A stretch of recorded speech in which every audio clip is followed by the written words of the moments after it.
Hello everyone, welcome all to this rapid revision course जिसमें कि हम इस चैप्टर को एक बार में ही कॉन्साइज वे में थोड़ा थ्योरी को फिनिश करेंगे।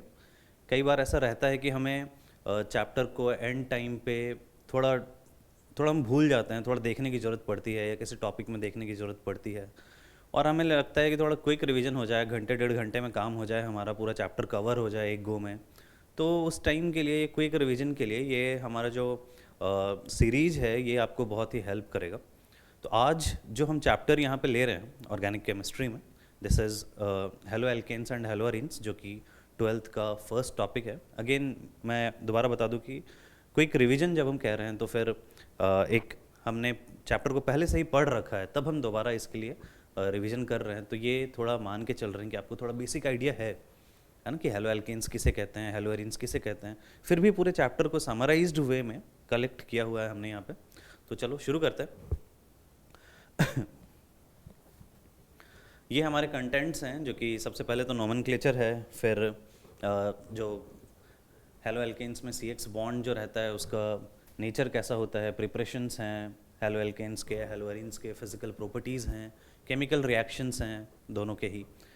हेलो एल्केन्स का मतलब क्या है और हेलो एरीन्स, इन दोनों में डिफरेंस अगर हम समझें तो haloalkanes simple alkyl group के ऊपर जब कोई हेलोजन लगा हुआ है, कार्बन जनरली sp3 हाइब्रिडाइज्ड रहता है। तो ऐसे केस में जैसे मानो कि सिंपली हम इसे RX लिख रहे हैं, तो RX है अगर, तो फिर हम इसे हेलो एल्केन कह रहे हैं। R को कोई एल्काइल ग्रुप जैसे मानो कि CH3X है या CH3Br है, तो ये एक हेलो एल्केन हुआ।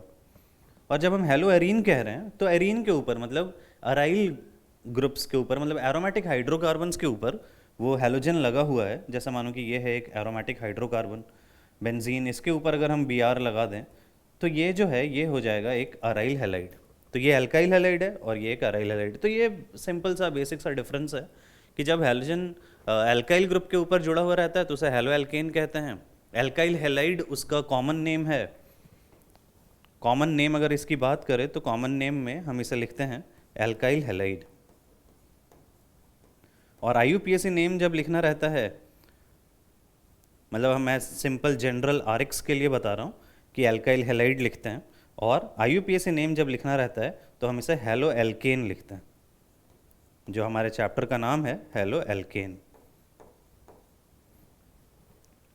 तो ये सिंपल एल्काइल हैलाइड्स का हम देखें तो जो कार्बन है यहाँ पे ये sp3 हाइब्रिडाइज्ड रहता है, और इधर जो कार्बन होता है वो sp2 हाइब्रिडाइज्ड होता है। सबसे पहले हम नोमेनक्लेचर से शुरू करते हैं।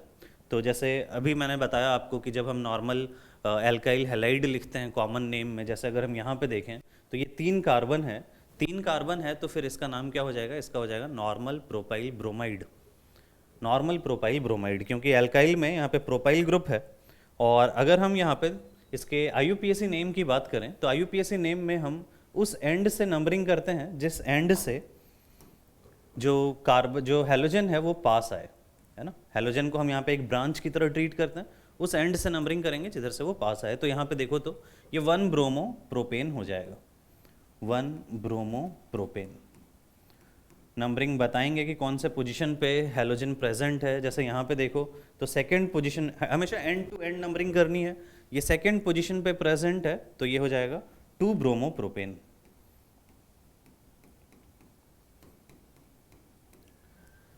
तो सिंपल सीधा सीधा, कोई बहुत ज़्यादा इसमें रॉकेट साइंस है नहीं, बहुत ही सिंपल सी चीज़ें हैं। आइसोब्यूटाइल क्लोराइड, तो इसका कॉमन नेम देखो तो आइसोप्रोपाइल ब्रोमाइड हो जाएगा। आइसोब्यूटाइल क्लोराइड जब बोल रहे हैं तो आइसोब्यूटेन बनाओ, आइसोब्यूटेन के ऊपर इस प्राइमरी पोजीशन पे यहाँ पे Cl लगा दो तो ये आइसोब्यूटाइल क्लोराइड हो जाएगा। नंबरिंग करोगे तो ये कुछ ऐसा हो जाएगा, इधर से ब्रांचिंग पास आ रही है तो ये 1 क्लोरो, अल्फ़ाबेटिकली लिखेंगे, 2 मिथाइल प्रोपेन। नेक्स्ट देखो, टर्शरी ब्यूटाइल ब्रोमाइड है। अब जैसे अगेन आइसोब्यूटेन है और इसके टर्शरी पोजीशन पे जुड़ा हुआ है तो ये टर्शरी ब्यूटाइल ब्रोमाइड है। और अगेन अगर इसका हम IUPAC नेम लिखें तो ये 1 है, ये 2 है, ये 3 है, तो 2 ब्रोमो 2 मिथाइल प्रोपेन हो जाएगा, 2 ब्रोमो 2 मिथाइल प्रोपेन।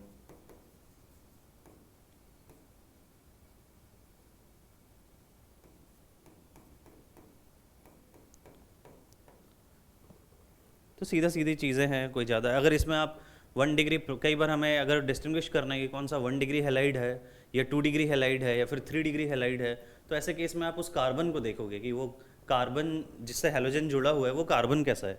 जैसे यहाँ पे अगर इस कार्बन को देखो तो ये प्राइमरी कार्बन है क्योंकि एक कार्बन से जुड़ा हुआ है, तो ये जो हैलाइड है इस हैलाइड को हम 1 डिग्री हैलाइड कहेंगे।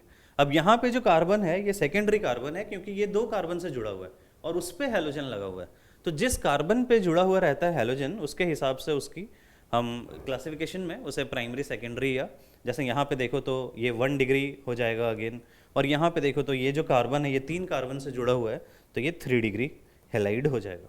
तो इस तरह से हम यहाँ पे क्लासीफाई कर सकते हैं as 1 degree, 2 degree, 3 degree halides. तो ये तो सिंपल नेमिंग है, और भी एग्जाम्पल्स हैं। अलाइल ब्रोमाइड, अलाइलिक ग्रुप कैसे होते हैं? डबल बॉन्ड के नेक्स्ट पोजीशन पे अगर जुड़ा हुआ है Br या Cl हैलोजन जो भी है, डबल बॉन्ड के नेक्स्ट पोजीशन पे, नॉट ऑन डबल बॉन्ड, मतलब कार्बन जो है वो sp3 होना चाहिए, जिससे हैलोजन जुड़ा हुआ है वो sp3 हाइब्रिडाइज्ड रहता है, तो उसे अलाइलिक कहते हैं। वहाँ अलाइलिक में भी 1 डिग्री, 2 डिग्री, 3 डिग्री हो सकता है, जैसे यहाँ पे अलाइलिक 1 डिग्री है।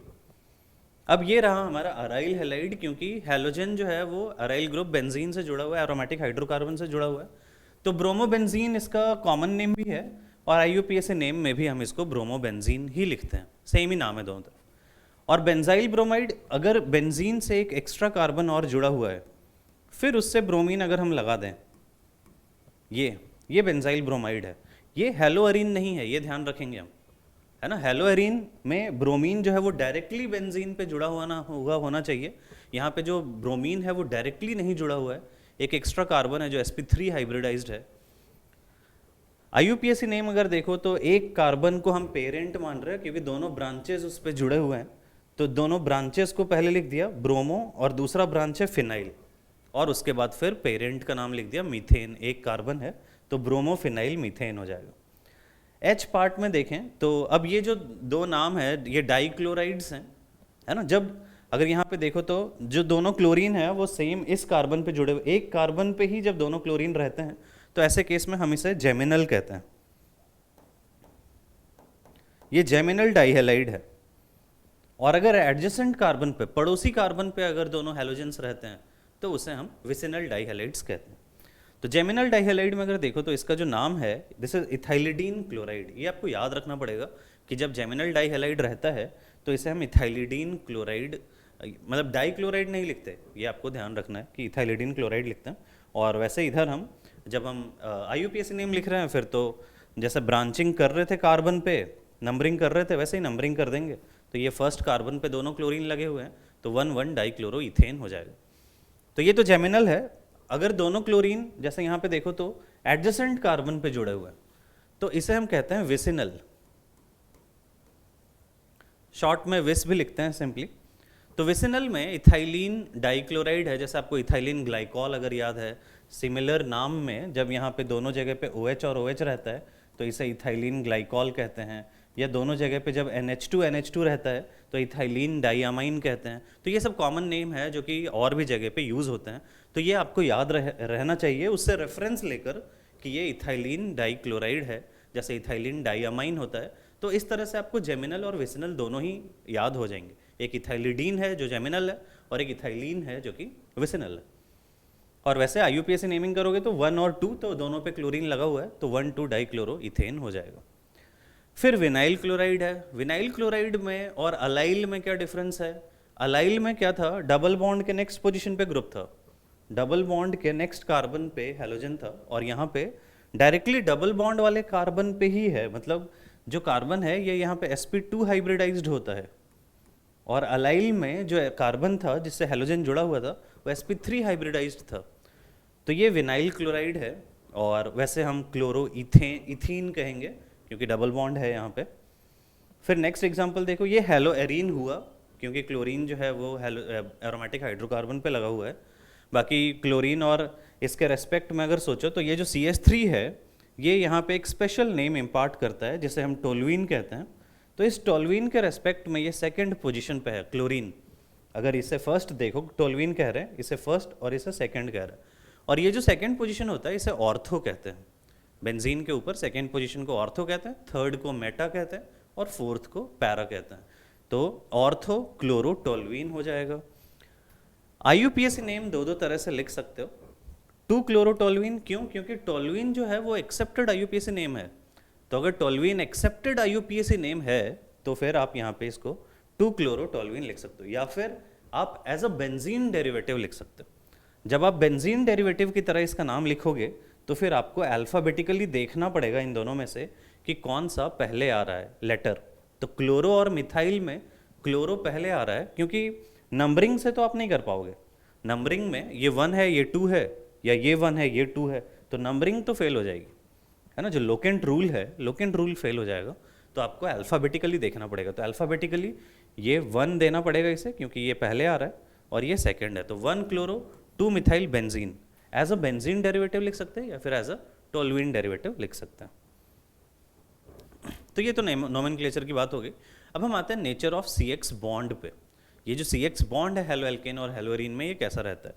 तो एक जो NCERT का कुछ डेटा हमने लिया हुआ है, जैसे यहाँ पे हम बॉन्ड लेंथ देखें तो ये 177 पिकोमीटर रहता है, नॉर्मली मीथेन की बात है यहाँ पे। और जब हेलोअरीन में देख रहे हैं तो 169 पिकोमीटर है। तो यहाँ पे जो नंबर है बॉन्ड लेंथ इसकी ज़्यादा है ना। जो हेलो एल्केन्स हैं, हेलो एल्केन्स में बॉन्ड लेंथ ज़्यादा है और इधर बॉन्ड लेंथ कम है। बॉन्ड लेंथ कम है इसका मतलब है कि वो थोड़ा स्ट्रॉन्गर बॉन्ड रहता है, अगर स्ट्रेंथ के रेस्पेक्ट में सोचो तो।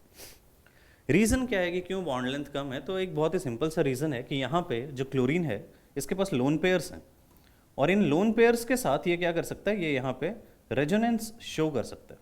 और इस रेजोनेंस की वजह से जो कार्बन क्लोरीन है इसका बॉन्ड ऑर्डर बढ़ जाता है, और अगर बॉन्ड ऑर्डर बढ़ जाएगा तो ऑब्वियसली जो बॉन्ड लेंथ है वो कम हो जाएगी, है ना। बॉन्ड ऑर्डर, बॉन्ड लेंथ ये एक तरह से इन्वर्सली रिलेटेड हैं। अगर बॉन्ड ऑर्डर बढ़ेगा तो बॉन्ड लेंथ कम हो जाएगी। तो यहाँ पे जो आप देख सकते हो कि डबल बॉन्ड कैरेक्टर थोड़ा आ रहा है, जिसकी वजह से स्ट्रॉन्गर बॉन्ड्स भी है। अगर आपको पूछा जाता है कि इन दोनों में से ज़्यादा स्ट्रॉन्ग कौन सा कार्बन क्लोरीन बॉन्ड है, तो ऑब्वियसली ये वाला जो बॉन्ड है ये ज़्यादा स्ट्रॉन्ग रहता है ना। इसे टूटना मुश्किल रहता है, और हम देखेंगे आगे कि इसकी वजह से ये जो हेलोएरीन्स हैं ये बहुत ही कम रिएक्शन शो करते हैं। कुछ लिमिटेड रिएक्शंस ही हम इनके पढ़ेंगे। ऑन दी अदर हैंड इसमें यहाँ पे कोई रेजोनेंस नहीं है, ये बॉन्ड लेंथ ज़्यादा है, इसकी बॉन्ड एनर्जी कम होती है, ये बॉन्ड बहुत केसेस में टूट जाता है और ये डिफरेंट रिएक्शंस करता है।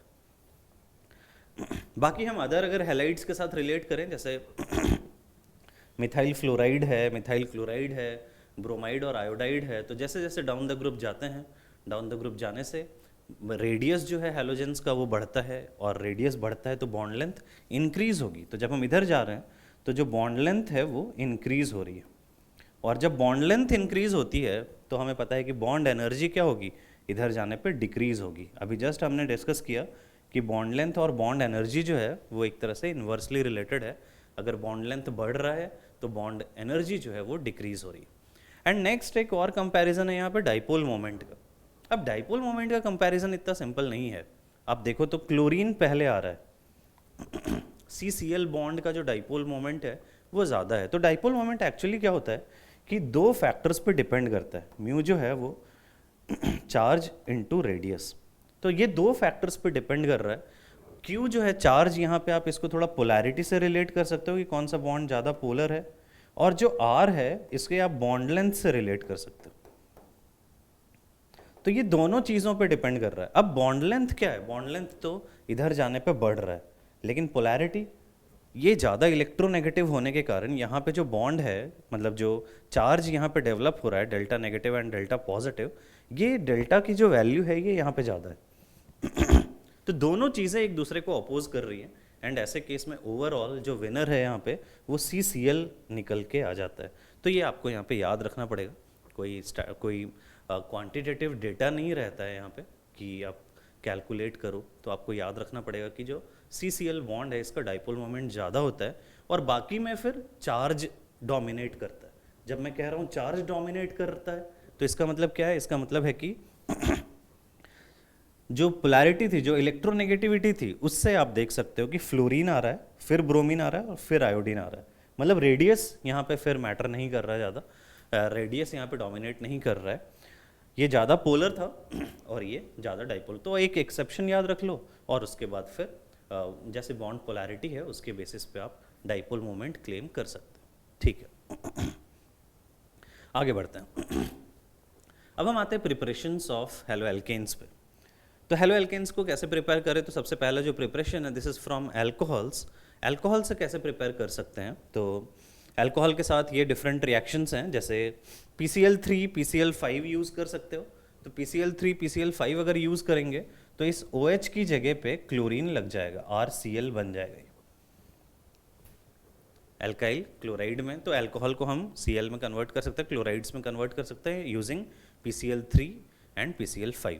बैलेंस्ड रिएक्शन आप एक बार चाहो तो NCERT में देख लो, और नहीं तो फिर आप इधर से भी वैसे थोड़ा सोच सकते हो कि कितने इक्विवेलेंट PCl3 जरूरत रहता है। तो PCl3 जो है वो एक PCl3 जो है वो 3 इक्विवेलेंट अल्कोहल को कन्वर्ट कर सकता है, और एक PCl5 एक ही इक्विवेलेंट अल्कोहल को कन्वर्ट करता है। एक बार आप NCERT को रेफर करो, और नहीं तो एक्चुअली इसका जो मेन रिएक्शन वो हम अल्कोहल्स टॉपिक में वापस से डिस्कशन करेंगे बैलेंस रिएक्शन के साथ। और दूसरा है SOCl2। तो 3 रिएजेंट हो गए एक्चुअली यहाँ पे। PCl3 भी कन्वर्ट कर सकता है अल्कोहल को हैलाइड में, PCl5 भी कन्वर्ट कर सकता है, और SOCl2 भी कन्वर्ट कर सकता है। इससे भी ये RCl बन जाएगा।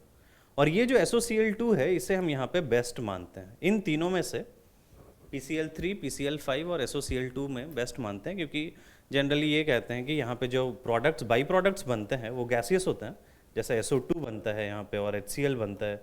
तो ये गैसियस बाई प्रोडक्ट्स होते हैं जो कि रिएक्शन मिक्सचर से खुद ही बाहर निकल जाते हैं। तो इसकी वजह से SOCl2 जो है वो बेस्ट है। वैसे ही अगर हमें ब्रोमीन लगाना है तो PBr3, जैसे PCl3 यूज़ करते हैं वैसे ही PBr3 यूज़ कर सकते हैं, RBr बन जाएगा इससे। और आयोडीन के लिए अब होता क्या है कि Pi3 जो है वो अनस्टेबल होता है ना, Pi3 जो है वो अनस्टेबल है। तो इसलिए हम Pi3 यूज़ नहीं करते हैं, उसकी जगह पे हम क्या करते हैं P+I2 यूज़ करते हैं। उसको Pi3 को इन situ प्रिपेयर करते हैं, during the reaction mixture prepare करते हैं। तो P+I2 यूज़ करेंगे तो भी यहाँ पे RI बन जाएगा। तो क्लोरीन लगा सकते हो अल्कोहल पे, ब्रोमीन लगा सकते हो, आयोडीन लगा सकते हो। तो ये सेट ऑफ रिएजेंट्स हैं जो कि ये काम करेंगे। और दूसरे सेट ऑफ रिएजेंट्स हैं जो कि एसिडिक कंडीशंस में वर्क करें, जैसे HCl है। तो HCl और ZnCl2 यहाँ पे एक कैटलिस्ट प्रोमोटर की तरह है, तो जो कि रिएक्शन को थोड़ा और फास्ट करता है। तो यहाँ पे ये RCl में कन्वर्ट कर देगा। NaBr H2SO4 यूज़ करेंगे, या फिर सिंपली HBr यूज़ कर सकते हो यहाँ पे। तो HBr यूज़ करोगे या NaBr H2SO4 यूज़ करोगे तो भी ये RBr में कन्वर्ट हो जाएगा।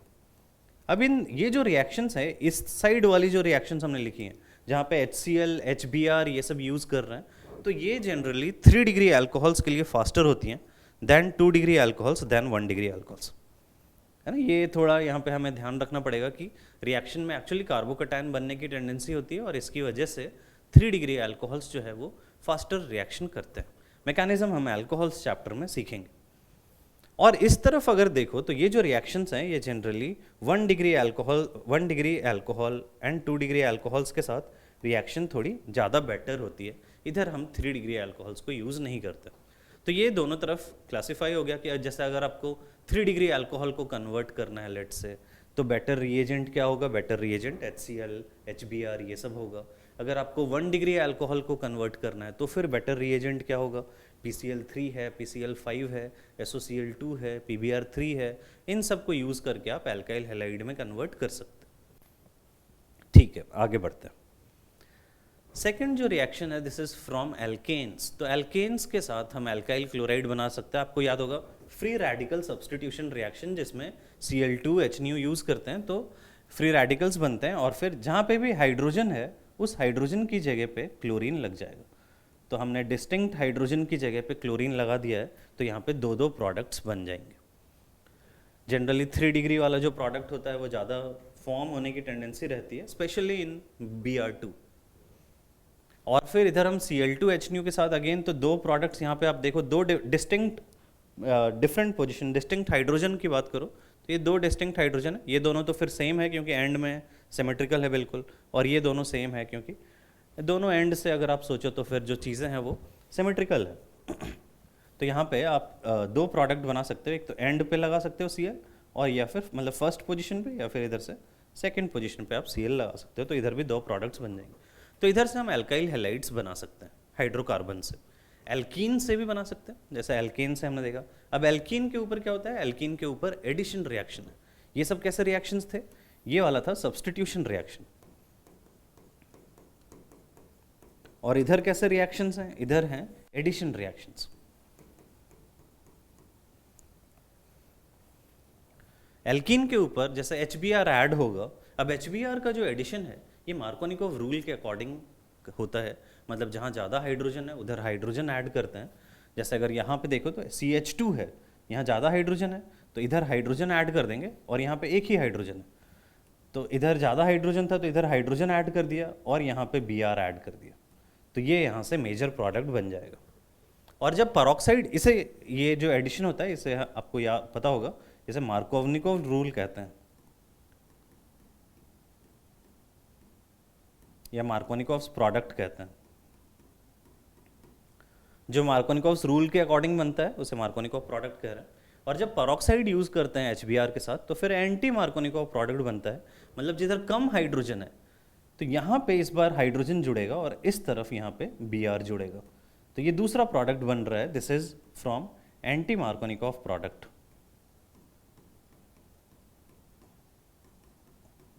इसे पेरोक्साइड इफेक्ट भी कहते हैं या खराश इफेक्ट कहते हैं। Br2 जब ले रहे हैं तो दोनों कार्बन पे ब्रोमीन जुड़ जाएगा, मतलब ये विसिनल डाइहैलाइड बन जाएगा यहाँ से। तो आप देख सकते हो कि एल्केन से हम एल्काइल हैलाइड बना सकते हैं, एल्कीन से हम एल्काइल हैलाइड बना सकते हैं। थर्ड रिएक्शन है हैलोजन एक्सचेंज रिएक्शन। तो हैलोजन एक्सचेंज में दो रिएक्शंस हैं, एक तो है फिंकलस्टीन रिएक्शन। तो हैलोजन एक्सचेंज कर रहे हैं, नाम से पता चल रहा है। हमने देखा, देखो हमने जो रिएक्शंस देखा है आपने नोटिस किया होगा कि हम क्लोरीन ब्रोमीन ज़्यादा यूज़ कर रहे हैं। नॉर्मली फ्लोरीन और आयोडीन को लगाना थोड़ा डिफिकल्ट रहता है ना। यहाँ पे भी आप देखो तो क्लोरीन ब्रोमीन आयोडीन लिया है, फ्लोरीन नहीं लिया है, तो और आयोडीन के भी कम एग्जाम्पल्स लिए हैं। तो ये दो रिएक्शंस हैं जो कि फ्लोरीन और आयोडीन के लिए है ना। फिंकलस्टीन रिएक्शन जो है this is to prepare iodoalkanes या एल्काइल आयोडाइड।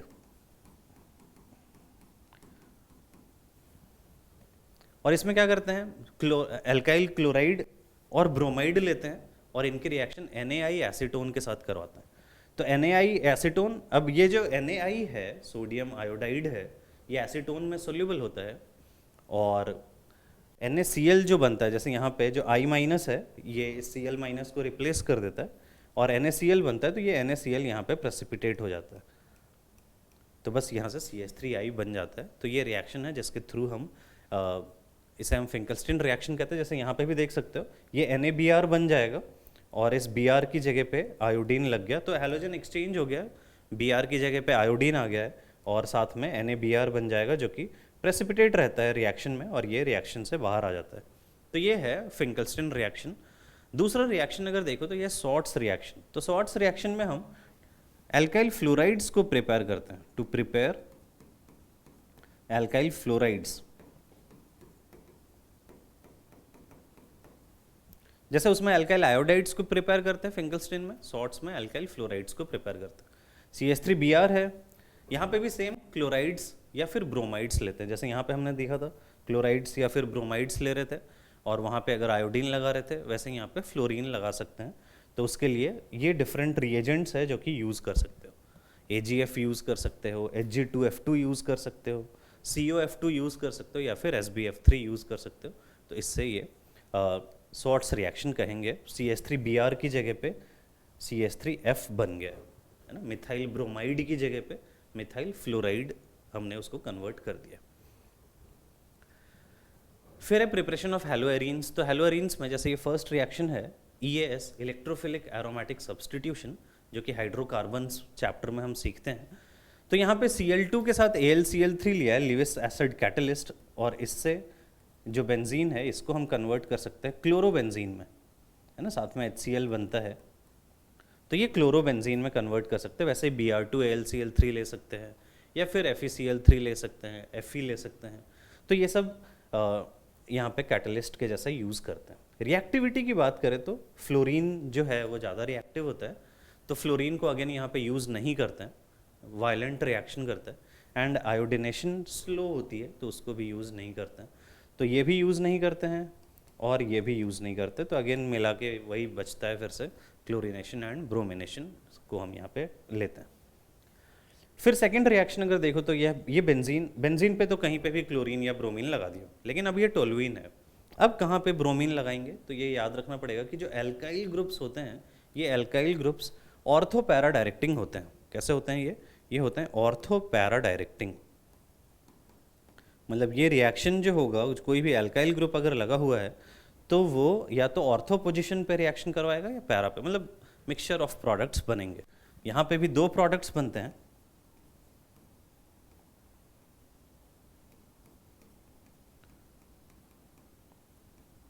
ऑर्थो पे प्रोडक्ट बनाएंगे एंड पैरा पे प्रोडक्ट बनेंगे। बाकी इनको सेपरेट करना है तो फिर डिस्टिलेशन, फ्रैक्शनल डिस्टिलेशन ये सब यूज़ करते हैं, तो उधर से ये सेपरेट हो जाएगा। तो ये दो प्रोडक्ट्स बनेंगे। ये हमें याद रखना है कि एक्टिवेटिंग होता है, मतलब रिएक्शन फास्टर होती है यहाँ पे थोड़ी, और ऑर्थो पैरा डायरेक्टिंग होता है। सेकेंड रिएक्शन देखो तो सैंडमेयर रिएक्शन है, जिसमें कि एनिलीन से हम एनिलीन को आगे कन्वर्ट कर रहे हैं। तो एनिलीन से पहले हम NaNO2HCl के साथ रिएक्शन करवाते हैं, या फिर नाइट्रस एसिड के साथ रिएक्शन करवाते हैं HNO2 के साथ। HNO2 अनस्टेबल होता है, इसलिए NaNO2HCl लिखते हैं। लो टेम्परेचर रखते हैं 0 to 5 डिग्री सेल्सियस। इससे क्या बनता है, बेंजीन डाइजोनियम क्लोराइड। ये बन जाएगा बेंजीन डाइजोनियम क्लोराइड। NH2 की जगह पे N2+Cl- में ये कन्वर्ट होगा। अब ये जो कंपाउंड है ये बहुत ही सिंथेटिकली यूजफुल है। इसके बहुत सारे रिएक्शंस हम अमाइंस चैप्टर में सीखते हैं। यहाँ पे तो स्पेसिफिकली एक रिएक्शन लिया हुआ है। अब ये जो N2+Cl- बना है, बेंजीन डाइजोनियम क्लोराइड जो बना है, इसकी रिएक्शन हम Cu2X2 के साथ कर सकते हैं। मतलब Cu2X क्या क्या हो सकता है, यहाँ पे X हो सकता है क्लोरीन एंड ब्रोमीन। तो क्लोरीन और ब्रोमीन लेंगे तो जैसे ये बन जाएगा, इसकी जगह पे X जुड़ गया। Cu2X2 लेंगे तो फिर ये N2+ की जगह पे X जुड़ जाएगा। तो ये रिएक्शन है सीधे सीधी। तो यहाँ पे हम अगर यहाँ पे Cu2Cl2 लेते तो फिर ये क्लोरोबेंजीन बन जाता। और इस रिएक्शन का नाम क्या है, इस रिएक्शन को हम कहते हैं, यहाँ से यहाँ मान लो बेंजीन डाइसोनियम क्लोराइड को जब हम Cu2X2 यूज़ करके हैलोजन में कन्वर्ट करते हैं तो उसे सैंडमेयर रिएक्शन कहते हैं। ठीक है, कुछ फिजिकल प्रॉपर्टीज़ देखते हैं इनके हम। तो फिजिकल प्रॉपर्टीज़ में दो चीज़ें बहुत इंपॉर्टेंट होती हैं, एक तो बॉइलिंग पॉइंट रहता है और दूसरा सोल्यूबिलिटी होती है। सबसे पहले यहाँ पे अगर देखो तो हमने बॉइलिंग पॉइंट के बारे में डिस्कशन किया है। अब बॉइलिंग पॉइंट के लिए आपको थोड़े इंटरमॉलिक्यूलर फोर्सेस के बारे में पता होना चाहिए। यहाँ पे जो बॉइलिंग पॉइंट है ये मोस्टली डिस्पर्जन फोर्सेस से गाइड होती है। और डिस्पर्जन फोर्सेस किस पे डिपेंड करते हैं, डिस्पर्जन फोर्सेस डिपेंड करते हैं साइज़ पे या मॉलिक्यूलर वेट पे।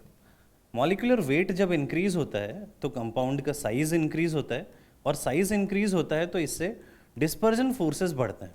और जब डिस्पर्जन फोर्सेस बढ़ते हैं तो फिर बॉइलिंग पॉइंट बढ़ता है। ये सारी चीज़ें आपस में रिलेटेड हैं। जैसे आप यहाँ पे देखो तो आयोडाइड्स जो हैं, क्योंकि इनका मॉलिक्यूलर वेट ज़्यादा है तो ये इनकी बॉइलिंग पॉइंट ज़्यादा है दैन ब्रोमाइड्स दैन क्लोराइड्स। यहाँ पे भी आप देखो, ये एक कार्बन था, 2 कार्बन इथाइल आ गया, प्रोपाइल आ गया। जैसे जैसे साइज़ इंक्रीज़ हो रहा है उसकी बॉइलिंग पॉइंट बढ़ रही है। यहाँ पे तीनों आइसोमेरिक हैं। ये तीनों क्या हैं, तीनों आइसोमर्स हैं। और आइसोमर्स में अगर हम देखते हैं तो फिर ब्रांचिंग जब बढ़ती है तो ब्रांचिंग के बढ़ने से, जैसे यहाँ पे आप देख रहे हो ब्रांचिंग बढ़ रही है, और ब्रांचिंग के बढ़ने से क्या हो जाता है, जो मॉलिक्यूल है वो स्फेरिकल हो जाता है ना। जैसे जैसे ब्रांचिंग बढ़ती है तो आप ये एक चीज़ और यहाँ पे ध्यान रख सकते हो कि ब्रांचिंग से क्या होती है, ब्रांचिंग अगर इंक्रीज़ होगी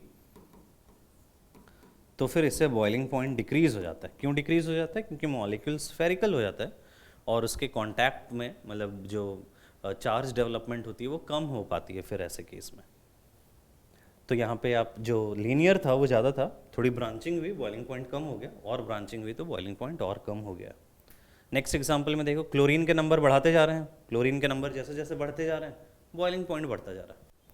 फिर नेक्स्ट एग्जाम्पल में जो मेल्टिंग पॉइंट है ये आपको यहाँ पे याद रखना पड़ेगा थोड़ा। ये जो ट्रेंड है ये ट्रेंड याद रखना पड़ेगा, क्योंकि मेल्टिंग पॉइंट के ट्रेंड्स थोड़े बहुत ज़्यादा स्मूथ कई बार नहीं रहते हैं। पैकिंग पे भी डिपेंड करते हैं। जैसे यहाँ पे ये बोला जाता है कि ये जो पैरा डाइक्लोरोबेंजीन है, इसकी पैकिंग बहुत अच्छी होती है ना। और जब पैकिंग अच्छी होती है, इसकी वजह से जो क्रिस्टल लैटिस है, पैकिंग क्रिस्टल लैटिस के अंदर पैकिंग अच्छी होती है, और इसकी वजह से जो मेल्टिंग पॉइंट है इसका, ये हाई है। तो ये आपको याद रखना पड़ेगा कि पैरा की मेल्टिंग पॉइंट सबसे ज़्यादा होती है then ortho and then meta, है ना। क्वेश्चंस भी आ जाते हैं कई बार, तो ये थोड़ी याद करने वाली चीज़ है। कुछ बात हम डेंसिटी पे करते हैं। तो डेंसिटी की अगर हम यहाँ पे बात करें, तो आप देख सकते हो कि जैसे जैसे यहाँ पे भी मॉलिक्यूलर वेट बढ़ता है, क्लोरीन, ब्रोमीन, आयोडीन है, तो फिर ऐसे केस में जो डेंसिटी है वो नीचे जाने पे इंक्रीज हो रही है। और इधर भी देखो कि जैसे जैसे नंबर ऑफ क्लोरीन बढ़ रहा है, मॉलिक्यूलर वेट बढ़ रहा है, और मॉलिक्यूलर वेट बढ़ता है तो फिर डेंसिटी बढ़ती है। यहाँ पे आप एक चीज़ नोटिस कर सकते हो कि इसकी जो डेंसिटी है ये वाटर से कम है। मतलब मिथाइल क्लोराइड, इथाइल क्लोराइड और ये प्रोपाइल क्लोराइड, इन तीनों की डेंसिटी वाटर से कम होती है। सॉल्युबिलिटी की अगर हम बात करें, तो सॉल्युबिलिटी तो हमेशा एक ही लॉ है, एक ही रूल है, लाइक डिसॉल्व्स लाइक। क्योंकि हमने देखा कि यहाँ पे ज़्यादा पोलैरिटी नहीं होती है। पोलैरिटी रहती तो हम डाइपोल डाइपोल फोर्सेस की बात करते थोड़ी, लेकिन डाइपोल डाइपोल फोर्सेस यहाँ पे कम ही होते हैं। हम यहाँ पे मोस्टली डिस्पर्जन फोर्सेस की ही बात करते हैं। तो वेरी स्लाइटली सोल्यूबल हो जाते हैं, क्योंकि पोलैरिटी कम है, तो वाटर के अंदर जो सोल्यूबिलिटी होगी वो कम होगी, क्योंकि लाइक डिसॉल्व्स लाइक, मतलब जो ज़्यादा पोलर होगा वही वाटर में सोल्यूबल हो पाएगा। तो ये कम पोलर होता है और इसकी वजह से सोल्यूबिलिटी कम रहती है। However they tend to dissolve in organic solvents. तो ऑर्गेनिक सॉल्वेंट में दोनों एक जैसे फोर्सेस होते हैं, तो फिर ये सोल्यूबल हो जाता है। ठीक है, आगे बढ़ते हैं। केमिकल रिएक्शंस पे आते हैं। Chemical reactions of haloalkanes. तो हेलो एल्केन्स की रिएक्शन, ये 3 तरह की रिएक्शंस है यहाँ पे।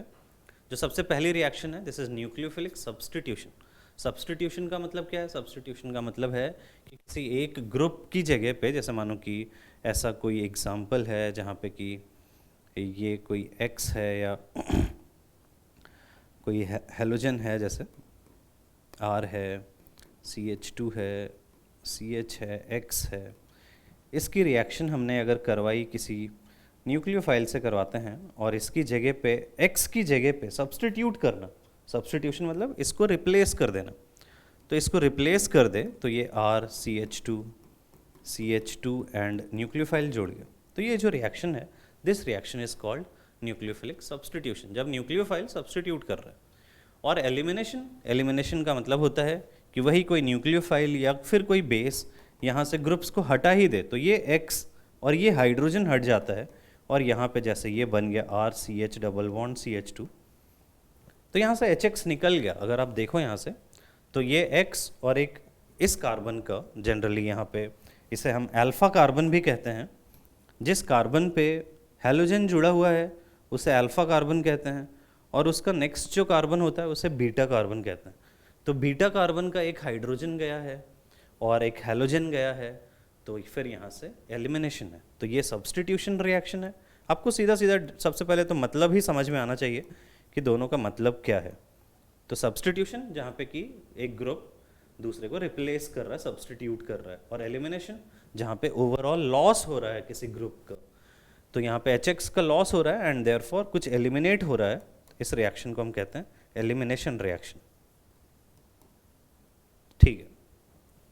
रिएक्शन विथ मेटल्स में एल्काइल हैलाइड्स की रिएक्शन मेटल के साथ अलग अलग देखेंगे। सबसे पहले हम आते हैं न्यूक्लियोफिलिक सब्स्टिट्यूशन पे।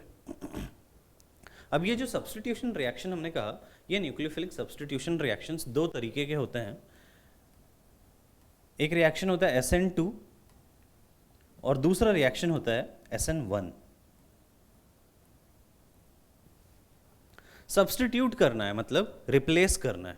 फॉर एग्जाम्पल, जैसे कि कोई आदमी एक चेयर पे बैठा हुआ है, उसको हटा के दूसरे आदमी को बैठना है। 2 तरीके हो सकते हैं यहाँ पे, है ना। कोई अगर एक चेयर पे बैठा हुआ है, उसको हटा के बैठना है, या तो आप धक्का दे के उस पर बैठ जाओ, धक्का दे के हटाया और उस पर उसकी चेयर पे जाके बैठ गए, उसको हटा दिया वहाँ से। ये एक रास्ता है, रास्ता ख़राब है लेकिन एक रास्ता है। दूसरा रास्ता क्या है?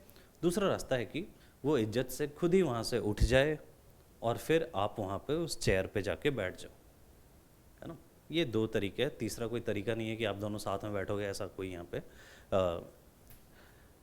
कंडीशन नहीं है। ठीक है, तो आपको ये दोनों तरीके समझ में आना चाहिए कि एक चेयर है, चेयर पे बैठने के लिए या तो धक्के मार के उसको हटाते हुए बैठ जाओ, और या फिर वो खुद उठे और फिर तुम बैठ जाओ। ये दो तरीके हैं, यही दोनों तरीके यहाँ पे भी यूज़ होते हैं, है ना। इस x को हटाना है और इस x की जगह पे, हैलाइड की जगह पे जब न्यूक्लियोफाइल आता है तो वो न्यूक्लियोफाइल दो तरीके से आ सकते हैं। जैसे कि पहला तरीका हम देख रहे हैं जिसे हम SN2 कहते हैं। SN2 का मतलब क्या है? SN2 का मतलब है सब्सटीट्यूशन न्यूक्लियोफिलिक बाई मॉलिक्यूलर। इस SN2 का मतलब क्या है? S का मतलब सब्सटीट्यूशन, N का मतलब nucleophilic, and 2 is for bimolecular. Molecularity kinetics chapter से रिलेटेड है। अब इसमें क्या हो रहा है, जैसे इस X को हटाना है तो ये न्यूक्लियोफाइल क्या करता है, ये न्यूक्लियोफाइल बैक साइड अटैक करता है, पीछे से अटैक करता है इस कार्बन पे, जिस कार्बन पे हैलोजन जुड़ा हुआ था, है ना। जहाँ पे हटाना है वहीं पे तो अटैक करेगा, तो उस कार्बन पे अटैक करता है, और जैसे जैसे ये न्यूक्लियोफाइल वहाँ पे जुड़ता जाता है इस X को यहाँ से हटाता जाता है। तो ये जो पूरा काम है ये एक ही स्टेप में हो रहा है। ये न्यूक्लियोफाइल इधर से जुड़ रहा है और वो X उधर से निकल रहा है। आप सोचो तो यहाँ पे एक ट्रांजिशन स्टेट के बारे में देख सकते हो कि जो ट्रांजिशन स्टेट है वो कैसा होगा, बीच में क्या हो रहा होगा। तो ये न्यूक्लियोफाइल यहाँ से ये जुड़ रहा है, ये जो तीनों ग्रुप्स हैं ये धीरे धीरे इधर प्लेन में आने लग जाएंगे, मतलब इस तरफ आने लग जाएंगे। जैसे जब हवा चलती है तो छाता कैसे उल्टा हो जाता है ना। तो ये जो है अभी इस तरफ है, जब हवा चलेगी इधर, जब न्यूक्लियोफाइल आएगा इधर से, तो ये जो तीनों ग्रुप्स हैं वो धीरे धीरे, अभी जैसे ये R इधर था तो ये थोड़ा प्लेन में आ गया ऐसा, R1 जो है, R2 भी अंदर की तरफ था, R3 जैसे बाहर है तो ये भी बाहर इधर सीधा हो जाएगा थोड़ा, और R2 अंदर है, ये भी अंदर है, और ये X यहाँ से बाहर निकल रहा है। न्यूक्लियोफाइल जैसे जैसे जुड़ रहा है ये X यहाँ से बाहर निकल रहा है, और फिर फाइनली क्या होगा, ये न्यूक्लियोफाइल पूरा ही इधर जुड़ जाएगा, तो ये तीनों ग्रुप्स इस तरफ आ गए। जैसे आप प्रोडक्ट में देख सकते हो R1 R2 R3 जो हैं वो इस तरफ आ गए हैं, और X जो है वो यहाँ से पूरी तरह से बाहर निकल चुका है। तो ये पूरी रिएक्शन मैंने बताया कि कुर्सी पे बैठना है, दो तरीके थे। ये धक्का देने वाला तरीका है कि न्यूक्लियोफाइल आ रहा है, बैक साइड अटैक कर रहा है और X को यहाँ से हटा दे रहा है। इस तरीके में क्या क्या चीज़ें हैं यहाँ पे हम देखते हैं। सबसे पहली बात कि ये कितने स्टेप्स में हो रहा है, सिंगल स्टेप रिएक्शन है। ये आया इधर से धक्का दिया और बैठ गया, कोई बीच में इंटरमीडिएट्स वगैरह नहीं बने हैं, सिंगल स्टेप रिएक्शन है। सिंगल स्टेप रिएक्शन है, कोई इंटरमीडिएट नहीं है। रेट कैसे लिखेंगे, तो जब एक ही स्टेप है, यही एलिमेंट्री रिएक्शन कह सकते हो। तो एलिमेंट्री है तो फिर जो जो चीज़ें इन्वॉल्व है वो सब रेट को गाइड करेंगी, रेट उन पे डिपेंड करेगा। तो रेट जो है this is K times substrate into nucleophile, और दो दो रिएक्टेंट इन्वॉल्व है, इसलिए रिएक्शन कैसा है, रिएक्शन बाई मॉलिक्यूलर है, जैसा हमने पहले लिखा सब्सटीट्यूशन न्यूक्लियोफिलिक बाई मॉलिक्यूलर। और रिएक्शन में क्या हो रहा है, वॉल्डन इन्वर्जन हो रही है। जो इसकी स्टीरियो केमिस्ट्री थी वो इन्वर्ट हो गई है। पहले ये तीनों ग्रुप इस तरफ थे और अब इस तरफ आ गए हैं, है ना, इसके रेस्पेक्ट में, X के रेस्पेक्ट में। तो ये जो स्टीरियो केमिस्ट्री इन्वर्ट हुई है, इसका यहाँ पे नाम क्या है, इसे हम वॉल्डन इन्वर्जन कहते हैं। इसे इन्वर्टेड प्रोडक्ट भी कह सकते हो, विथ रेस्पेक्ट टू रिएक्टेंट जो प्रोडक्ट है वो इन्वर्टेड है। बैक साइड अटैक हो रहा है, हमें पता है जो न्यूक्लियोफाइल है वो CX बॉन्ड के पीछे से अटैक करता है, ठीक है। रेट की बात करें अगर, तो रेट में आप सोचो कि जैसे यहाँ पे अब जब ये न्यूक्लियोफाइल अटैक करने को आ रहा है तो यहाँ पे R1 R2 R3 जो है ये बड़े बड़े ग्रुप्स यहाँ पे लगे हुए हैं, है ना। R1 है, R2 है, R3 है, और अगर इनको देखो ये R1 R2 और R3, इन तीनों ग्रुप्स में जैसे ही इन ग्रुप्स का साइज बढ़ने लग जाएगा, जब इन ग्रुप्स का साइज बढ़ने लग जाएगा तो फिर जो न्यूक्लियोफाइल है उसको अटैक होने में तो दिक्कत होगी, अटैक करने में न्यूक्लियोफाइल। अगर ये ग्रुप्स यहाँ पे बड़े बड़े हो जाएं तो फिर अब मानो कि ये R1 जो है ये बहुत बड़ा हो गया साइज़ में, R2 बहुत बड़ा हो गया, R3 बहुत बड़ा हो गया, तो न्यूक्लियोफाइल अटैक कैसे कर पाएगा उस कार्बन पे, वो तो सेंट्रल कार्बन है, बीच में है। तो ऐसे केस में जो रेट है वो कम हो जाएगी, फिर वो स्लो रिएक्शन करता है। जैसे जैसे यहाँ पे हिंड्रेंस बढ़ती है स्टेरिक हिंड्रेंस बढ़ती है, जो रेट है SN2 की वो क्या हो जाती है, कम हो जाती है। जैसे यहाँ पे देखो मिथाइल था तो रेट सबसे ज़्यादा थी, 1 डिग्री है, मतलब जब CH3 था तो रेट सबसे ज़्यादा थी, जब एक RCH2X हो गया तो रेट कम हो गई। 2 डिग्री का मतलब RCH R और X हो गया, और 3 डिग्री का मतलब इस कार्बन पे 3 एल्काइल ग्रुप, बड़े बड़े ग्रुप्स लग गए। जब 3 बड़े बड़े ग्रुप्स लग जाएंगे तो फिर जो रेट है रिएक्शन की वो और भी कम हो जाएगी। इधर जा रहे हैं, स्टेरिक हिंड्रेंस बढ़ रहा है, जहाँ पे अटैक होना है उस कार्बन पे स्टेरिक हिंड्रेंस बढ़ रहा है, और जब स्टेरिक हिंड्रेंस बढ़ेगा तो फिर न्यूक्लियोफाइल को अटैक करने में डिफ़िकल्टी आएगी और रेट क्या हो जाता है, कम हो जाता है। सबसे ज़्यादा क्वेश्चंस यहाँ पे रेट पे ही पूछते हैं कि रेट जो है वो क्या हो रही है। बाकी हेलोजेंस के रेस्पेक्ट में बाकी में सोचो तो आयोडीन सबसे ज़्यादा रिएक्टिव है, आयोडाइड्स देन, क्योंकि हमने पहले ही देखा कि बॉन्ड एनर्जी कम हो जाती है लेंथ बढ़ने से, तो ये बॉन्ड टूटना आसान होता है। RI सबसे इजीली रिएक्शन करता है, देन RBr, देन RCl। ठीक है, ये तो SN2 की बात हो गई। दूसरा जो प्रोसेस है ये है SN1। इसका मतलब है सेम, सब्सटीट्यूशन न्यूक्लियोफिलिक यूनिमॉलिक्यूलर होता है। Substitution nucleophilic unimolecular. यूनिमॉलिक्यूलर का मतलब कि जो स्लोएस्ट स्टेप है, जो रेट डिटरमाइनिंग स्टेप है, वो उसमें एक ही रिएक्टेंट इन्वॉल्व है। जैसे इसके पहले क्या था, बाई मॉलिक्यूलर था। जो स्लोएस्ट स्टेप था, यहाँ पे तो एक ही स्टेप है, तो ये इसमें 2 रिएक्टेंट इन्वॉल्व हैं तो इसे बाई मॉलिक्यूलर कहते हैं, और एक रिएक्टेंट रहेगा तो यूनिमॉलिक्यूलर। ठीक है, अब जैसे मैंने बताया था कि चेयर पे बैठना है, 2 तरीके हैं। यहाँ पे तो धक्का मार के उसने बैठ गया, पीछे से सब कुछ उल्टा कर दिया, जो उसकी स्टीरियो केमिस्ट्री थी वो पूरा उसने उल्टा कर दिया है। अब दूसरा तरीका इज्जतदार तरीका है, जिसमें कि जो X है, मतलब चेयर पे बैठना है तो इंसान खुद ही वहाँ से उठ के जा रहा है, जगह खाली हो गई, अब वो आके दूसरा पर्सन बैठ सकते हैं। ये जो तरीका है इसे हम SN1 कहते हैं। जैसे यहाँ पे देखो तो 2 स्टेप्स में रिएक्शन होती है। सबसे पहला स्टेप क्या है, वो जो X है यहाँ पे, जो हैलाइड है, ये हैलाइड यहाँ से खुद ही निकल जाता है पहले बाहर। तो खुद ही जब बाहर निकल जाता है तो ये हेट्रोलाइटिक क्लीवेज है, जहाँ पे कि एक कटायन और अनायन फॉर्म होता है। कार्बोकटायन बन रहा है और अनायन बन रहा है। अब ये कार्बोकटायन बहुत रिएक्टिव होता है, और इसके बाद फिर स्टेप 2 है। स्टेप 2 में फिर ये न्यूक्लियोफाइल, अब किसी भी, जैसे ये कार्बोकटायन है तो यहाँ पे ये 2p ऑर्बिटल है वैकेंट। अब इस 2p ऑर्बिटल पे जो न्यूक्लियोफाइल है वो किसी भी तरफ अटैक कर सकता है। तो अब ये जो कार्बोकटायन है स्टेप 2 के अंदर, अब जैसे कार्बोकटायन है तो यहाँ पे एम्प्टी 2p ऑर्बिटल है, तो इस एम्प्टी 2p ऑर्बिटल पे न्यूक्लियोफाइल के पास ऑप्शन है कि ये दोनों तरफ से अटैक कर सकता है। ये जो न्यूक्लियोफाइल है ये इधर से भी अटैक कर सकता है, फ्रंट साइड, मतलब जिधर X था उस तरफ से अटैक कर सकता है, तो ये तीनों ग्रुप पीछे चले जाएंगे, ये प्रोडक्ट बनेगा। और न्यूक्लियोफाइल इस तरफ से भी अटैक कर सकता है, पीछे से भी अटैक कर सकता है, तो इससे ये दूसरा प्रोडक्ट बनेगा। तो 2 प्रोडक्ट यहाँ पे बन सकते हैं। और दोनों प्रोडक्ट की स्टीरियो केमिस्ट्री के बारे में अगर सोचो तो ये जो प्रोडक्ट है इसकी स्टीरियो केमिस्ट्री सेम है जैसा कि ये था, X उसी जगह पे है जहाँ पे न्यूक्लियोफाइल है। इस प्रोडक्ट को हम कहते हैं रिटेंशन, है ना।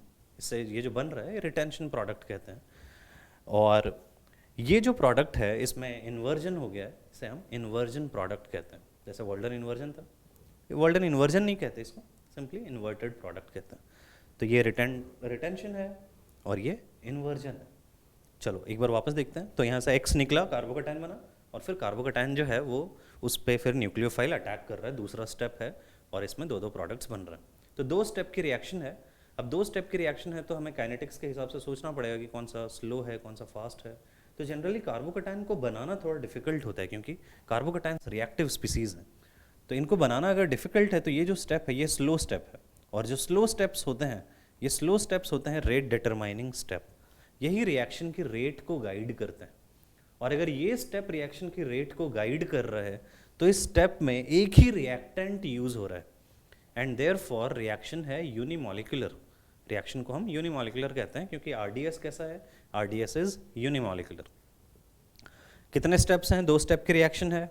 इंटरमीडिएट बन रहा है यहाँ पे, कैसा इंटरमीडिएट है? कार्बोकैटायन, है ना। और जो स्लो स्टेप है उसी में वो कार्बोकैटायन बन रहा है। रेट अगर देखें तो केवल स्टेप 1 पे डिपेंड करेगा, कि मतलब रेट केवल किस पे डिपेंड कर रहा है? सबस्ट्रेट पे। न्यूक्लियोफाइल पे रेट डिपेंड नहीं करता है। जैसे SN2 रिएक्शन में हमने देखा था न्यूक्लियोफाइल पे डिपेंड कर रहा है, मतलब अगर आप अच्छा न्यूक्लियोफाइल लेते हो तो रेट फास्टर होगी, ज़्यादा कॉन्सेंट्रेशन लेते हो न्यूक्लियोफाइल की तो रेट फास्टर होगी। वैसा यहाँ पे नहीं है ना। यहाँ पे आप अच्छा न्यूक्लियोफाइल लेते हो तो उससे रेट को कोई फ़र्क नहीं पड़ेगा। फिर प्रोडक्ट के बारे में हमने डिस्कशन किया स्टीरियोकेमिस्ट्री के बारे में, कि रिटेंशन भी है और इन्वर्जन भी है, और ओवरऑल दोनों प्रोडक्ट बन रहे, दोनों लगभग 50% बनते हैं। तो आप यहाँ पे कह सकते हो कि यहाँ पे रेसिमाइजेशन हो रहा है।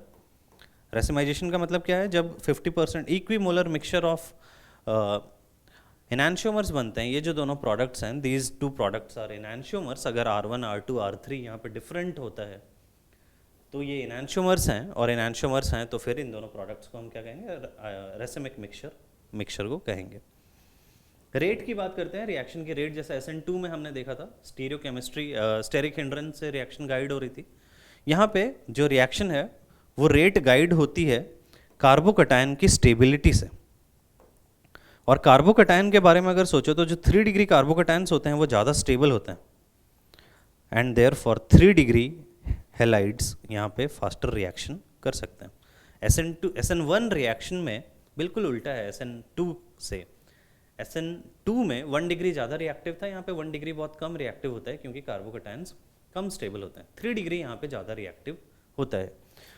और हेलाइड्स के रेस्पेक्ट में तो सब सेम है, आयोडाइड्स यहाँ पे ज़्यादा रिएक्टिव हैं देन ब्रोमाइड्स देन क्लोराइड्स। ठीक है, तो ये SN1 SN2 के बेसिक डिफरेंसेस हो गए। कुछ एग्जांपल्स देखते हैं हम। जैसे SN2 की रेट अगर हमें बतानी है तो रेट में आप सीधा सीधा देखोगे कि हिंड्रेंस बढ़ रहा है। 3 डिग्री हेलाइड है, ये 2 डिग्री हेलाइड है, ये 1 डिग्री हेलाइड है, तो इसकी रेट ज़्यादा होगी than this than this. Next example में भी वही काम करना है। अब जहाँ पे अटैक हो रहा है जिस पे हैलोजन लगा हुआ है, यहाँ पे देखो स्टेरिक हिंड्रेंस, ये मिथाइल दूर लगा हुआ है, ये मिथाइल पास लगा हुआ है, और ये मिथाइल और भी पास लगा हुआ है, एंड देयरफॉर ये सबसे फास्ट रिएक्शन करेगा, और वो जो है 3 डिग्री वाला सबसे स्लो रिएक्शन करेगा। आयोडीन ब्रोमाइड्स एंड क्लोराइड्स में आयोडाइड्स फास्टर रिएक्शन करते हैं देन ब्रोमाइड्स देन क्लोराइड्स। तो ये तो बात हो गई SN2 के रेट्स की। SN1 के रेट की बात करें तो अगेन 1 डिग्री 2 डिग्री और 3 डिग्री है, तो इन तीनों में इस बार कार्बोकैटायन को देखोगे तो कार्बोकैटायन की स्टेबिलिटी 3 डिग्री में ज़्यादा होती है, तो SN1 की रेट इसमें ज़्यादा होगी। सेकेंड वाला एग्जाम्पल भी वैसा ही है, ये 3 डिग्री है, ये 2 डिग्री है, और ये 1 डिग्री है। यहाँ पे अगर इन दोनों में आप कंपैरिजन देखो तो आपको अगेन कार्बोकैटायन के बारे में सोचना है। ये बेंजाइल कटायन बनाएगा, इससे जो कार्बोकैटायन बनेगा ये बेंजाइल कटायन जो कि रेजोनेंस स्टेबिलाइज्ड कटायन है, और इसकी वजह से इसकी जो रेट है वो ज़्यादा हो जाएगी, है ना, क्योंकि बेंजाइल और अलाइल जो है वो फास्टर, क्योंकि रेजोनेंस स्टेबिलिटी है कटायंस की, तो इसकी वजह से SN1 रिएक्शन बेटर करते हैं। इवन यहाँ पे 1 डिग्री है फिर भी ये SN1 रिएक्शन करता है। ठीक, कुछ और एग्जांपल्स हैं जो कि NCERT में एक टेबल बनाया हुआ है, उसी टेबल को मैंने यहाँ पे समराइज़ किया हुआ है, तो आप रिएक्शन को देख सकते हो। जैसे इस रिएक्शन को देखें, CH3Br है, CH3Br के साथ क्या होगा? CH3Br के साथ तो कार्बोकैटायन मिथाइल कटायन बनाएगा, अनस्टेबल होता है, तो ये रिएक्शंस मेनली कैसे करेगा? SN2 रिएक्शंस मोस्टली करेगा। जैसे आप रिएक्शन को देखो, CH3Br है और यहाँ पे NaOH है, मतलब OH माइनस है, तो ये OH minus back side attack करता है, ब्रोमीन यहाँ से बाहर निकल जाएगा, तो ये CH3OH बन जाएगा, है ना। वैसे ही OMe है, मतलब MEO माइनस है तो OMe लग गया। अब NH3 है तो NH3 अटैक करेगा, और फिर एक हाइड्रोजन वहाँ से डिस्प्लेस हो जाएगा, जैसे NH3 अटैक कर रहा है, CH3Br है, NH3 ने अटैक किया, Br डिस्प्लेस हुआ, तो पहले ये NH3 प्लस बनता है CH3, फिर यहाँ से एक हाइड्रोजन दूसरा NH3 रिमूव कर लेगा, तो फिर ये NH2 में कन्वर्ट हो जाएगा न्यूट्रल होने के लिए, तो CH3 NH2 बन जाएगा, मतलब ये 1 डिग्री अमाइन बन जाएगा इधर से जब हम NH3 एक्सेस में रिएक्शन कराएंगे। 2 डिग्री अमाइन बनेगा जब हम 1 डिग्री अमाइन, सिमिलर रिएक्शन है MEnH2 के साथ, फिर NaSH SH माइनस रिएक्शन कर रहा है। अब इन दोनों रिएक्शन को एक बार देखो, एक NaCN है और एक AgCN है। NaCN के साथ साइनाइड बनता है और AgCN के साथ आइसोसाइनाइड बनता है। दोनों में कनेक्शन अलग है, एक में कार्बन की तरफ से कार्बन कनेक्ट हो रहा है, कार्बन कार्बन की तरफ से, और इसमें नाइट्रोजन की तरफ से कनेक्शन हो रहा है। और ऐसा क्यों होता है? क्योंकि ये जो NaCN है, ये NaCN टूट सकता है Na प्लस और Cn माइनस में। NaCN टूट जाता है Na प्लस Cn माइनस में, और Cn माइनस में जो कार्बन है वो कम इलेक्ट्रोनेगेटिव है एंड देयरफॉर ये इधर ज़्यादा रिएक्टिव रहता है। लेकिन AgCN जो है, AgCN नहीं टूटता, ये इधर फर्दर डिसोशिएट नहीं होता है। तो अगर ये डिसोशिएट नहीं होगा तो ये नाइट्रोजन का जो लोन पेयर है वही अटैक करता है। तो ये रीज़न है कि एक में नाइट्रोजन की तरफ से जुड़ता है और एक में कार्बन की तरफ से जुड़ता है। एंड सिमिलरली ये AgNO2 और NaNO2 के साथ भी है। NaNO2 जब टूटता है तो NO2 माइनस बन जाता है। अब NO2 माइनस जो है वो ऐसा है, ऑक्सीजन पे नेगेटिव चार्ज है, तो ये ऑक्सीजन की तरफ से जुड़ गया। और AgNO2 कैसा है? AgNO2 फिर टूटता नहीं है, ONO है, तो यहाँ पे फिर नाइट्रोजन का जो लोन पेयर है वो अटैक करता है। तो यहाँ पे नाइट्रो बनता है कंपाउंड, और ये कंपाउंड बन जाता है नाइट्राइट। और इधर देखो तो एक साइनाइड बन रहा है और एक आइसोसाइनाइड कंपाउंड बन रहा है। तो ये सारे रिएक्शंस हैं जो कि आपको थोड़े ध्यान रखने पड़ेंगे। आगे बढ़ते हैं। तो ये तो SN1 SN2 सब्स्टिट्यूशन रिएक्शंस हो गए। एलिमिनेशन रिएक्शन में क्या होता है, जैसे हमने पहले देखा कि जो बीटा हाइड्रोजन था, आपको याद होगा, यहाँ पे मैकेनिज्म देखो, जैसे ये कोई बेस लिया है, बेस जनरली हम अल्कोहलिक KOH में ETO माइनस लेते हैं, इथॉक्साइड आयन। तो ये जो इथॉक्साइड आयन है ये इस बीटा हाइड्रोजन पे अटैक करता है, बीटा हाइड्रोजन को यहाँ से डिस्प्लेस करता है, जस्ट फिर ये डबल बॉन्ड बनता है और ये X यहाँ से बाहर निकल गया, तो इससे ये डबल बॉन्ड बन जाता है। ये सीधे सीधे रिएक्शन है ना। एलिमिनेशन रिएक्शन में बीटा हाइड्रोजन पे अटैक होगा, वो डबल बॉन्ड बनाएगा और X वहाँ से निकल जाएगा। इसके कुछ पॉइंट्स देख लेते हैं। इसे बीटा एलिमिनेशन कहते हैं क्योंकि हाइड्रोजन बीटा पोजीशन से रिमूव हो रहा है इसलिए।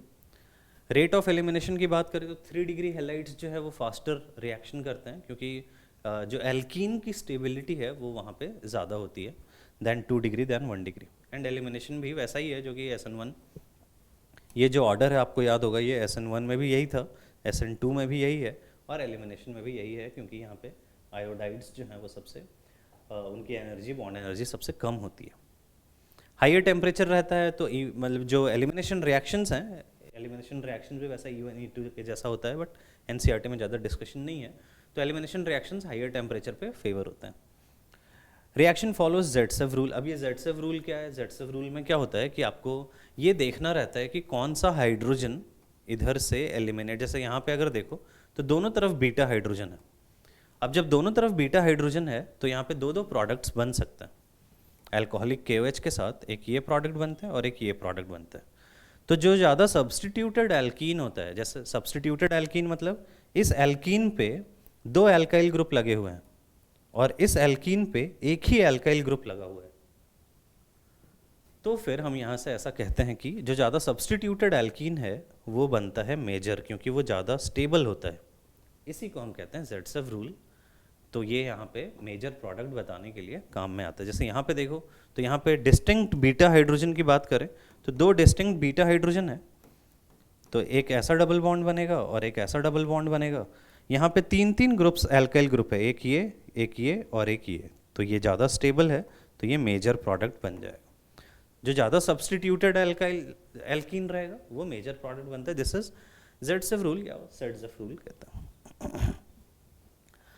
और अगर बल्कि बेस यूज़ करेंगे जैसे टर्ड ब्यूटॉक्साइड, तो फिर ऐसे केस में हॉफमैन प्रोडक्ट बनता है, मतलब जो लेस स्टेबल एल्कीन है वो बनता है। और ऐसा क्यों होता है?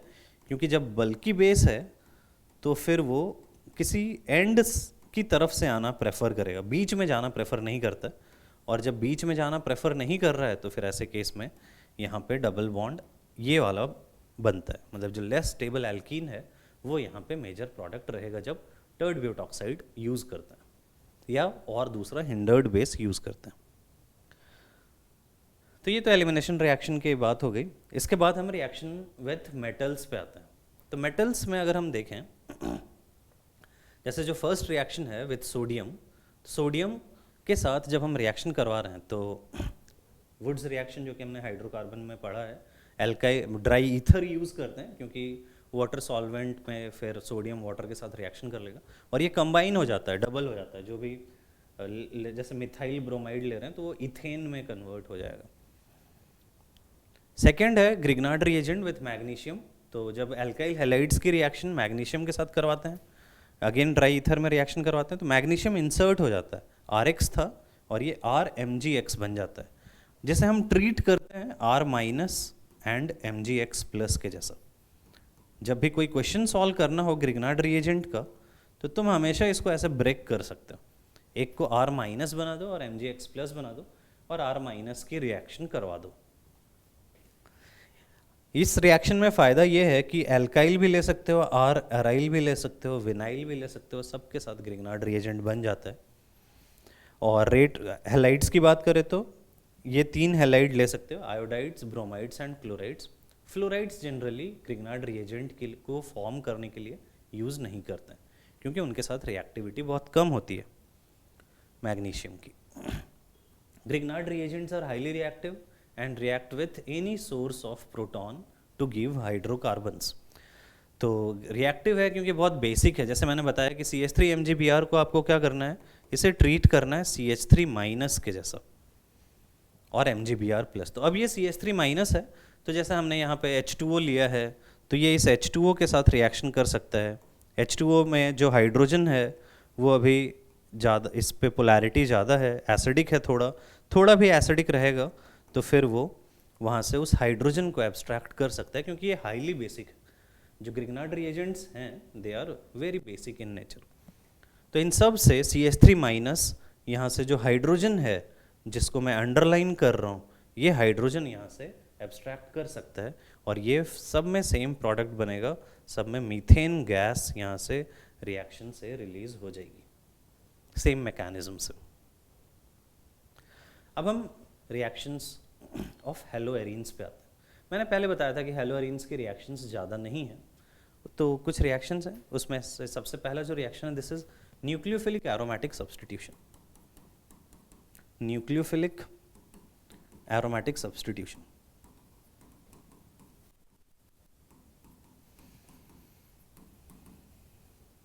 सब्स्टिट्यूशन हो रहा है, अगेन रिप्लेस हो रहा है। Cl की जगह पे अगर आप देखो तो OH लग रहा है ना। तो रिएक्शन की मैकेनिज्म देख लेते हैं पहले। OH- के साथ रिएक्शन करवाया है, यहाँ पे NO2 भी लगा हुआ है, तो ये क्या करता है, OH- इस कार्बन पे अटैक कर रहा है, देख सकते हो ये नेगेटिव चार्ज आया, नेगेटिव चार्ज फर्दर मूव होता है और मूव होके यहाँ पे आ गया है। आप यहाँ से एक और स्ट्रक्चर के बारे में सोच सकते हो कि नेगेटिव चार्ज इस NO2 पे भी जा सकता है और NO2 जो है वो उस नेगेटिव चार्ज को स्टेबलाइज कर सकता है। ऑक्सीजन पे नेगेटिव चार्ज आ गया है तो ये इसको स्टेबलाइज करता है और NO2 का होना फिर बहुत इफेक्टिव हो जाता है ना। जब NO2 रहता है तो फिर नेगेटिव चार्ज को स्टेबलाइज करता है और फिर रिएक्शन फास्टर हो जाती है। ये मैकेनिज्म अगेन NCERT से लिया हुआ है। तो OH- देख सकते हो कि 2 स्टेप की रिएक्शन है, सबसे पहले OH- ऐड हो जाता है और उसके बाद फिर ये जो नेगेटिव चार्ज है, ये नेगेटिव चार्ज उसको वहाँ से हटाता है। जैसे मानो कि ये नेगेटिव चार्ज है तो ये Cl को यहाँ से हटा दे रहा है, फिर ये OH बन जाएगा क्योंकि Cl अच्छा लिविंग ग्रुप है देन OH, तो Cl हट जाएगा। ये स्लो स्टेप है रिएक्शन की। और बाद में फिर सेकंड स्टेप में H+ इसीलिए यूज़ करते हैं क्योंकि बेसिक मीडियम है, तो जो फिनॉल बन रहा है, जो OH बन रहा है वो यहाँ पे O- में कन्वर्ट हो जाएगा, न्यूट्रलाइज हो जाएगा, मतलब एसिड बेस रिएक्शन हो जाएगी। बाद में H+ ऐड करते हैं उसको OH बनाने के लिए वापस से। तो ठीक है, तो हमें ये समझ में आना चाहिए कि NO2 जो है वो यहाँ पे रिएक्शन में ज़रूरी है। क्यों ज़रूरी है? क्योंकि वो रिएक्शन में जो नेगेटिव चार्ज बन रहा है, अनायन बन रहा है, उसको स्टेबलाइज करता है। अब नेगेटिव चार्ज को अगर आप देखो तो वो नेगेटिव चार्ज कहाँ कहाँ पे मूव कर रहा है। नेगेटिव चार्ज पहले इस ऑर्थो पोजीशन पे था, नेगेटिव को देखो, इस नेगेटिव को ऑर्थो पोजीशन पे है, फिर वो नेगेटिव पैरा पोजीशन पे है और फिर वो नेगेटिव ऑर्थो पोजीशन पे। मतलब कि नेगेटिव चार्ज 2 ही जगह पे है, ऑर्थो और पैरा पे। मेटा पे नेगेटिव चार्ज नहीं जा रहा है। मतलब अगर NO2 जो है वो मेटा पोजीशन पे रहता है तो फिर वो उसको बहुत ज़्यादा स्टेबलाइज नहीं कर पाएगा, ऐसे में रिएक्शन हो सकता है कि नहीं हो। तो न्यूक्लियोफिलिक एरोमेटिक सब्स्टिट्यूशन रिएक्शन करवाने के लिए किन किन चीज़ों का हमें ध्यान रखना है, वो चीज़ें हमने यहाँ पे समराइज की हुई हैं। सबसे पहला 3 क्राइटेरियाज अगर हम देखें तो सबसे पहले लिविंग ग्रुप होना चाहिए, क्लोराइड्स हैं, ब्रोमाइड्स हैं, आयोडाइड्स हैं। सेकंड क्या है? सेकंड है कोई इलेक्ट्रॉन विड्रॉइंग ग्रुप होना चाहिए जैसे कि NO2 है, और वो NO2 कहाँ होना चाहिए? ऑर्थो या फिर पैरा पोजिशन पे। इसी को समराइज करते हुए एक एग्जाम्पल लिया है। इस NO2 को देखो तो इस Br के रेस्पेक्ट में मेटा पोजीशन पे है और इस Br के रेस्पेक्ट में पैरा पोजीशन पे है। अब जब ETO माइनस के साथ रिएक्शन करवाएंगे तो फिर कौन सा ब्रोमीन हटेगा? ऑब्वियसली जो पैरा पोजीशन वाला है, मेटा वाले को कुछ नहीं होगा, पैरा पोजीशन वाले को हम यहाँ से हटा देंगे। तो ये इस रिएक्शन से एक जो लॉजिक है उससे हम इसको सॉल्व कर सकते हैं। बाकी आपको टेम्परेचर वगैरह याद रखना पड़ता है। जैसे यहाँ पे जो रिएक्शन है, जब एक NO2 रहता है तो लगभग 170 डिग्री सेल्सियस के अराउंड रिएक्शन का टेम्परेचर होता है। अब जब NO2 ज़्यादा लगा दोगे ऑर्थो पैरा पोजिशन पे तो नेगेटिव चार्ज को स्टेबलाइजेशन ज़्यादा मिल जाएगी, तो कम टेम्परेचर पे ही रिएक्शन हो जाएगा। तो 2 NO2 जब है तो फिर 95 डिग्री सेल्सियस के अराउंड ही रिएक्शन हो जाती है और Cl की जगह पे OH लग जाएगा। अगर और भी ज़्यादा NO2 लगा दें, जैसे नेक्स्ट एग्जांपल में अगर देखें 3 जगह पे NO2 लगा दिया, तो जब तीनों जगह पे NO2 लगा दिया है तो फिर जो रिएक्शन है Cl की जगह पे OH लग जाएगा। आप टेम्परेचर को देखो, टेम्परेचर में क्या लिखा हुआ है? सिंपली वार्म लिखा हुआ है, मतलब 30-40 डिग्री सेल्सियस के अराउंड ही रिएक्शन हो जाती है और रिएक्शन में ज़्यादा बेस भी नहीं चाहिए। NaOH की जगह पे सिंपली H2O में ही रिएक्शन हो जा रही है। तो जैसे जैसे नंबर ऑफ NO2 बढ़ रहा है, नेगेटिव चार्ज जो स्लो स्टेप है उसको फ़ायदा मिल रहा है और रिएक्शन फास्टर हो जा रही है। और वो जब कोई NO2 नहीं है, अगर कोई NO2 नहीं है और अगर आप रूम टेम्परेचर पे रिएक्शन करवाते हो NaOH के साथ, मानो रूम टेम्परेचर लिया हुआ है, तो फिर क्या हो जाएगी? नो रिएक्शन हो जाएगी, है ना, क्योंकि एल्काइल जो अराइल हैलाइड्स है वो बहुत कम रिएक्टिव होता है। ये कंडीशन है कि NO2 का होना जरूरी है तब रिएक्शन होगी, वरना फिर क्या होगा? बहुत ही ज़्यादा टेम्परेचर चाहिए, अनइमेजिनेबली हाई टेम्परेचर चाहिए। ऐसे केस में बहुत ज़्यादा प्रेशर चाहिए, 350 डिग्री सेल्सियस पे रिएक्शन होती है, 300 एटमॉस्फेयर चाहिए। इतना प्रेशर, इतना ज़्यादा टेम्परेचर लगाने पे वो ज़बरदस्ती रिएक्शन करवाते हैं, तो फिर Cl की जगह पे ये OH बन जाता है, फिनॉल यहाँ से बन जाएगा। डाओ कंपनी में सबसे पहले ये रिएक्शन बनाई गई थी, तो इसे हम डाउस प्रोसेस भी कहते हैं। ठीक है, तो एक तो न्यूक्लियोफिलिक एरोमेटिक सब्स्टिट्यूशन हमने देखा जहाँ पे कि कोई इलेक्ट्रॉन विड्रॉइंग ग्रुप है ऑर्थो पैरा पोजिशन पे, तो वो सब्स्टिट्यूशन हो पा रही है। और दूसरा है इलेक्ट्रोफिलिक एरोमेटिक सब्स्टिट्यूशन। तो इलेक्ट्रोफिलिक एरोमेटिक सब्स्टिट्यूशन में इलेक्ट्रोफाइल्स के साथ रिएक्शन करवाते हैं, है ना, जो रिएक्शन हमने हाइड्रोकार्बन्स चैप्टर में सीखा होगा, हेलोजेनेशन, सल्फोनेशन, नाइट्रेशन। तो ये जो Cl है ये स्लाइटली डीएक्टिवेटिंग होता है, मतलब बेंजीन के रेस्पेक्ट में जो रिएक्शन होती है वो थोड़ी स्लो होती है। लेकिन डायरेक्शन की बात करें तो जैसे एल्काइल ग्रुप में बताया था ऑर्थो पैरा डायरेक्टिंग थे, वैसे ही ये भी ऑर्थो पैरा डायरेक्टिंग होते हैं। मेजर प्रोडक्ट पैरा पोजीशन पे जनरली बनता है। जैसे क्लोरिनेशन को देखो, Cl2 FeCl3 में रिएक्शन करवा रहा है तो 2 जगह पे प्रोडक्ट बन रहा है, ऑर्थो पे और पैरा पे, है ना। तो ऑर्थो पैरा डायरेक्टिंग है, मेजर प्रोडक्ट पैरा वाला है। नाइट्रेशन करवा रहा है HNO3 H2SO4 के साथ, तो भी 2 जगह पे प्रोडक्ट बन रहा है, ऑर्थो पे एंड पैरा पे। मेजर प्रोडक्ट कौन सा है? पैरा वाला NO2। सल्फोनेशन करवाएंगे कॉन्सेंट्रेटेड H2SO4 या ओलियम के साथ, तो फिर ऑर्थो पैरा पे बन रहा है SO3H, मेजर ये हो जाएगा। वैसे ही फ्रिडल क्राफ्ट एल्काइलेशन करवा रहे हैं, तो फ्रिडल क्राफ्ट एल्काइलेशन में CH3Cl AlCl3 लिया है, तो CH3 ऑर्थो पैरा पोजीशन पे जुड़ रहा है, पैरा मेजर बन जाएगा। एंड फ्रिडल क्राफ्ट असाइलेशन करवा रहे हैं, तो असाइलेशन में भी ऑर्थो पैरा पोजीशन में पैरा पोजीशन पे मेजर प्रोडक्ट बन जाए। तो ये ध्यान रखेंगे कि कोई भी एल्काइल हैलाइड रहता है तो वो ऑर्थो पैरा डायरेक्टिंग है, डीएक्टिवेटिंग है थोड़ा, मतलब थोड़ा स्लो रिएक्शन करता है और मेजर प्रोडक्ट पैरा पोजीशन पे बन जाएगा।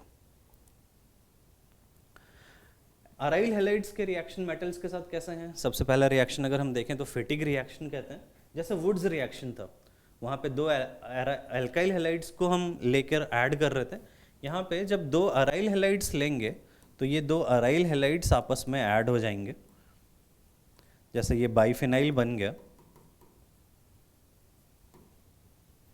तो ये जो रिएक्शन है, दिस रिएक्शन इज कॉल्ड, बीच से जो NaX है, यहाँ से NaX बाहर निकल जाएगा, तो इसे हम फिटिक रिएक्शन कहते हैं।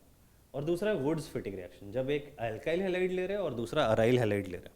तो एक अल्काइल हैलाइड लिया और एक अराइल हैलाइड लिया, यहाँ से ये NaX बाहर निकल गया, तो NaX बाहर निकल गया, तो ये दोनों को हम ऐड कर दें, तो ये जो प्रोडक्ट है, this product is called Wurtz Fittig reaction. थोड़ा हाइब्रिड के जैसा है, इसलिए नाम भी वैसे ही रख दिया गया। तो ये पूरा चैप्टर हमारा समराइज हो चुका है। बाकी तो जो पॉलीहेलोजन कंपाउंड्स के बारे में लास्ट में थोड़ा दिया है, उसको थोड़ा रीड कर लो, वहाँ से वैसे भी क्वेश्चंस बहुत ही रेयर आते हैं, मोस्टली SN1 SN2 के क्वेश्चंस आते हैं। तो एक बार अच्छे से गो थ्रू हो गया है चैप्टर, होपफुली आपको आपके लिए बेनिफिशियल रहा होगा।